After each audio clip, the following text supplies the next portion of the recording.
Hi, I'm Murray Deaker. In 20 years' time, I'll be able to say I was at Newlands that day. That day, of course, was the day that Jonah became a superstar. He ran round them, over them and through the English that day. He was quite extraordinary. It's a moment that I'll never ever forget. Was it your happiest rugby memory?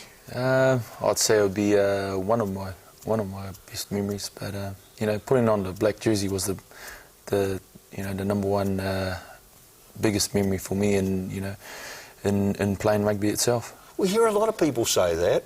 What is the feeling when you first put it on? I don't know, something just comes over you, and you just it sort of grows on you, and you just want more and more, and you just want to be back there as many times as you can. You see, you went to a rugby school, and it is a rugby school, there's no question about it. What else do they do at Wesley College? They just play rugby, don't they? I think you do a lot of schoolwork, but everybody looks forward to playing on the number one field, especially in the first 15, because you have the whole school there.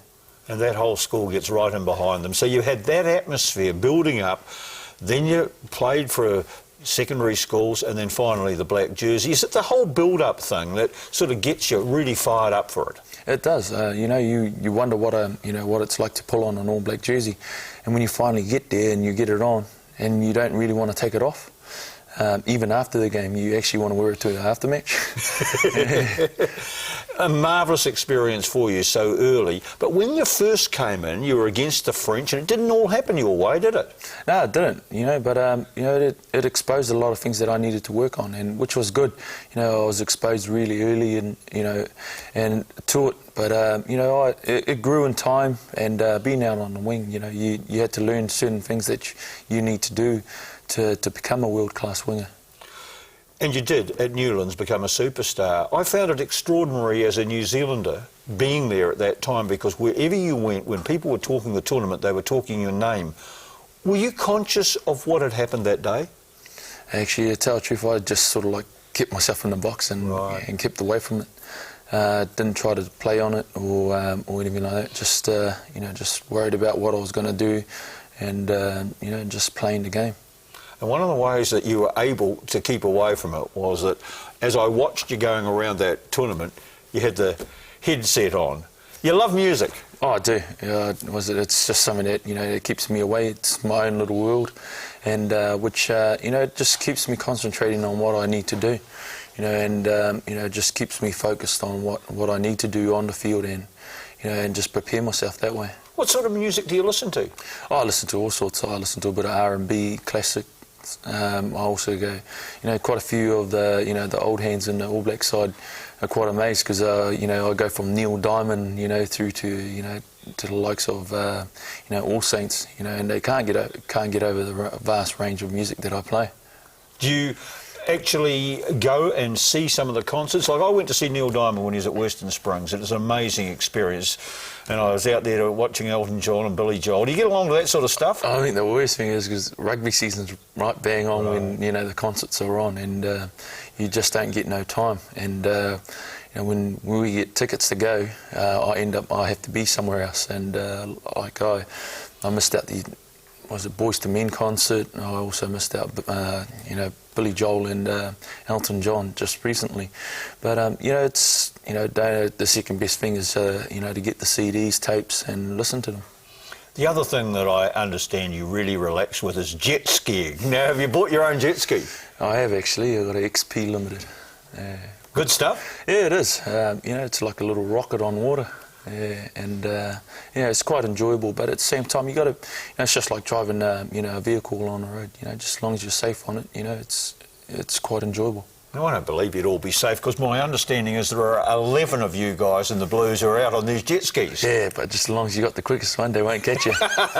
So is everybody into it? Do you go out together? What happens? Oh, quite a few of the boys get together. Even also Mac McCullion's got one. So, has he? Yeah, so the coaches are out there, and it's quite good, and it's quite it's a good way of relaxing and getting out on the water and just enjoying it, and it actually gives you a good workout too, especially around the shoulders. Is that right? Yeah. Hard to hold on to? Yeah, it is.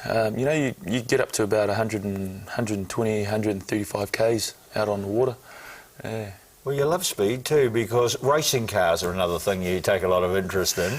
Yeah, I do, and yeah, I love cars, and every time I seem to go into South Auckland Ford, you know, they've always got something new out, and I've always got to have a look under the hood. What do you drive yourself?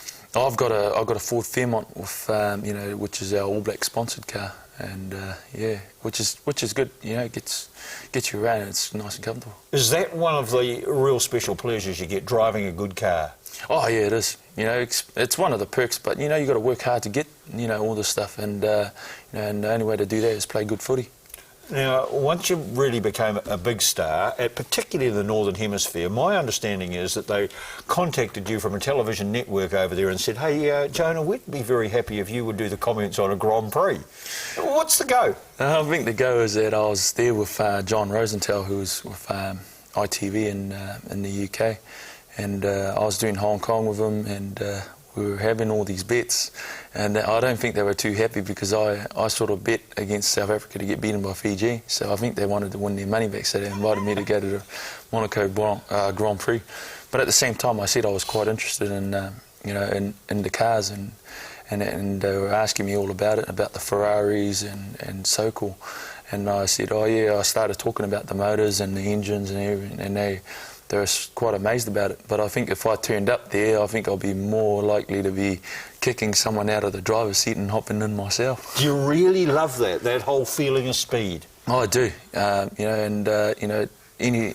think just watching anything that's quick, like a cheetah, Joali for another, and things like sprinters.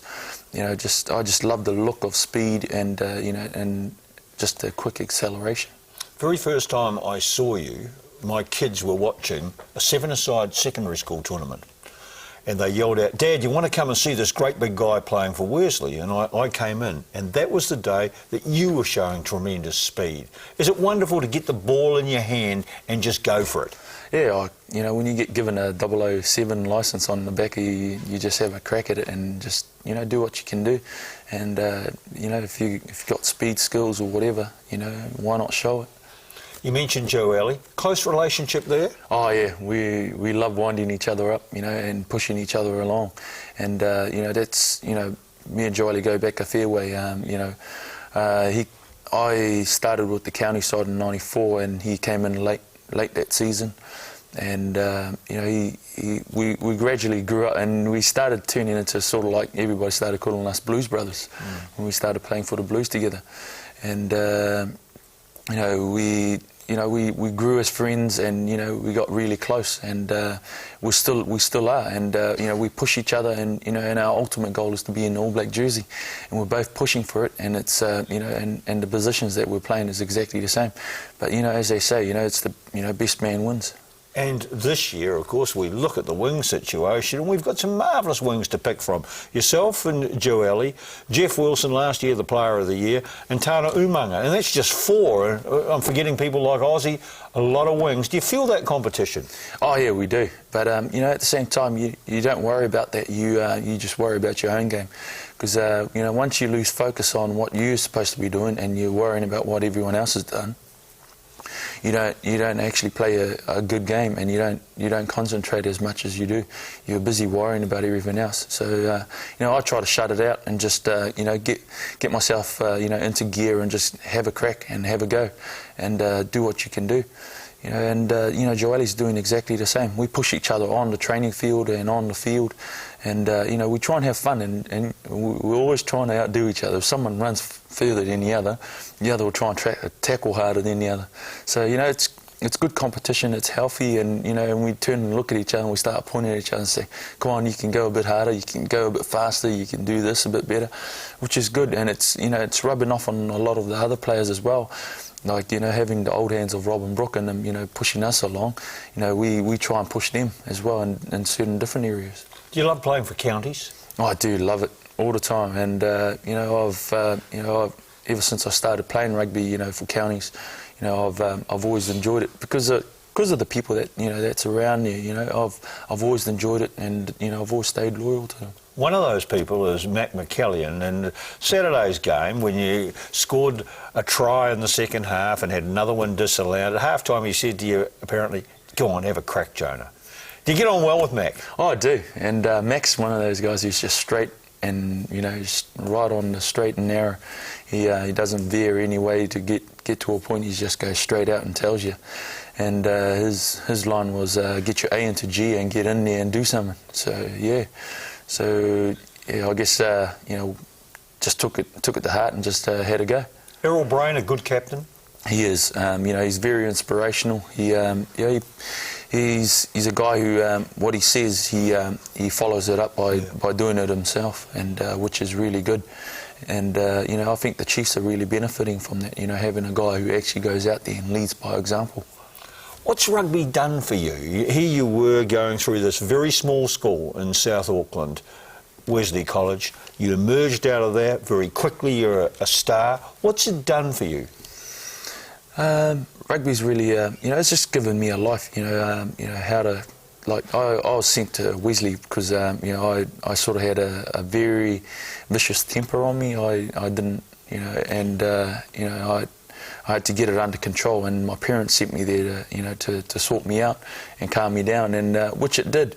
You know, you know, now people hit me in the head or kick me, I sort of like just get up and have a good laugh at them, or chuck the ball at them and walk off. You know, and you know, it's just given me a different way of, you know, releasing energy, and Wesley College being there as well with, you know, with rugby and all that, you know, showed me a different way of controlling it, and you know, and putting it into something more positive, and you know, and that happened to be rugby. You married very young. What's married life like? Actually, I'm enjoying it. I'm loving it every moment of the day, and you know, it's just you know, it's just made me a different person. It's made me happy. You know, of you know, coming home, hi hun, how's things, you know, and all that. You know, it's quite enjoyable. You know, it's you know, I look forward to going home. You know. I feel for your wife, so far away from her own folks in South Africa. Yeah, I do too. But you know, she's a strong lady, and you know, she, like, you know, me being sick, she stood by me, and she also, you know, she's a very strong lady. She turns around and you know, she always says, oh, you know, I'm missing home and everything like that, and she will ring home and then she'll be fine. And you know, I'm quite amazed. You know, she'll be homesick for about 30 minutes, and then next minute she'll turn around and just be as strong as anything. Let's talk about the sickness, that she stuck with you so well. A lot of other people did as well, but the major thing that happened was that you showed terrific courage coming through this. What exactly was wrong with you?